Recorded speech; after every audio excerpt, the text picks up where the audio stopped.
They were born together, identical in every way, and for most of their lives, they lived in a world that only they could truly understand.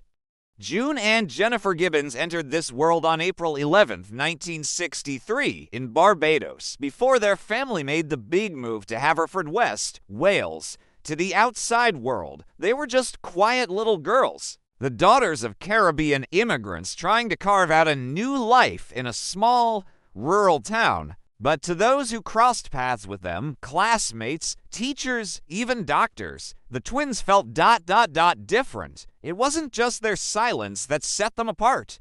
It was that intense way they looked at you, communicating through glances and expressions that meant absolutely nothing to anyone else but everything to each other. They weren't just twins, they were mirrors reflecting each other's thoughts and feelings. Shadows that danced together in their own little universe. Imagine two halves of a secret world, a bond so tight that no one else was ever allowed to enter. It was as if they shared a language only they could speak, a world so rich and vibrant that it was both beautiful and haunting. As children, June and Jennifer rarely spoke to anyone outside their shared bubble. Their teachers noticed early on that the girls were intelligent but completely unresponsive. They would whisper to each other in what seemed like a secret language, a mix of fast-spoken English and Bajan slang, so fluid and quiet that even experts couldn't decipher it. At home, their parents tried to coax them into socializing with their siblings, but it was hopeless. The twins had already decided they would only speak to each other, and when one of them spoke, the other would echo it, perfectly, precisely, like a reflection delayed by a fraction of a second. By the time they hit their teenage years, things had taken a serious turn for the worse. The other kids weren't shy about bullying them. They picked on their accent, their race, and of course, that eerie silence that seemed to follow the twins everywhere. Can you imagine being mocked in the schoolyard, ignored in class, and feeling like total outsiders? Instead of reaching out, they just pulled deeper into their own little world.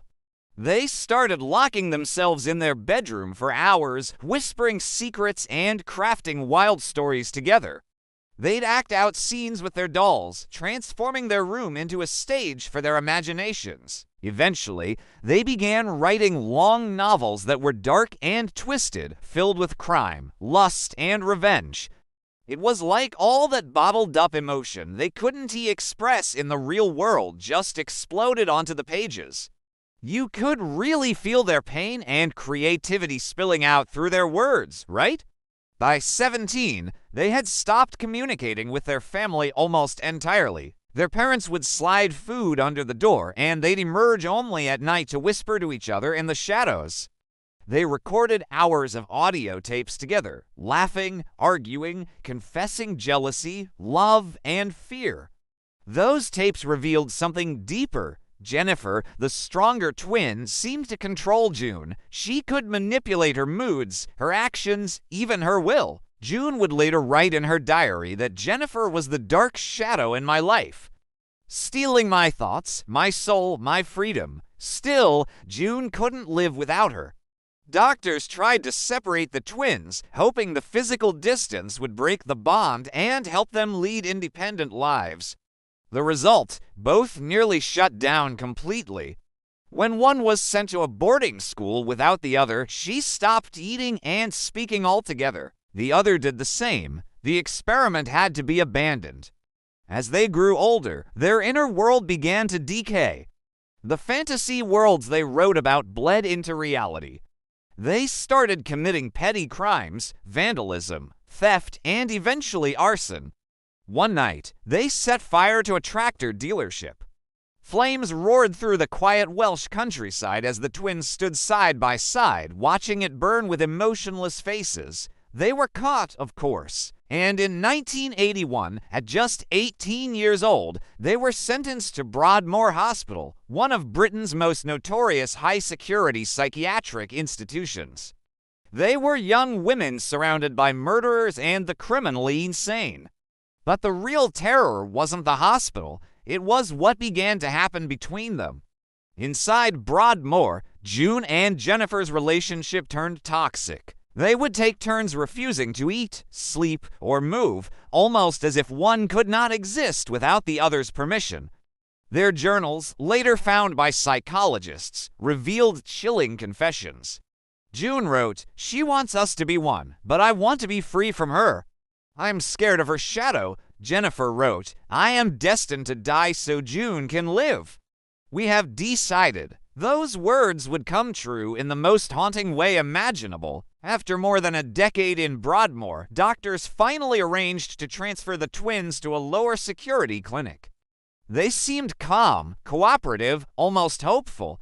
June had been writing again. Jennifer was more talkative than ever before.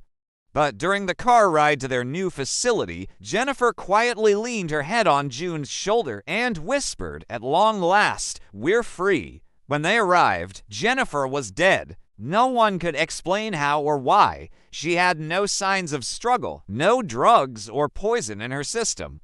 Her cause of death was listed as acute myocarditis, sudden inflammation of the heart. But there was no medical reason for it to happen. One moment she was alive, the next, gone. June later told investigators that Jennifer had simply decided to die, that they had made a pact years before. "We had to decide who would die," she said. "We said we'd have to die together, but she said she was willing to die so that I could live." And after Jennifer's death, June did begin to live. She started speaking to others, socializing, writing openly. The strange, heavy aura that had surrounded her seemed to lift. She visited Jennifer's grave often, leaving flowers and small trinkets. "I'm free at last," she told a reporter once, "but I'm still haunted by her." The story of the silent twins has fascinated and disturbed psychologists for decades. Their case remains one of the most bizarre examples of twin telepathy, psychological entanglement, and shared delusion ever recorded. Were they two minds sharing one soul, or did one twin dominate the other so completely that death became the only escape? June is still alive today, living quietly in West Wales. She rarely speaks publicly, but when she does, she says the same chilling thing every time. "We had a code. We had a world, and no one will ever understand it, and perhaps that's true. Maybe some bonds are too deep for reason, too dark for science. Maybe the line between connection and possession is thinner than anyone dares to admit. Two sisters, one voice, one silence, one grave. The rest is just an echo that never fades."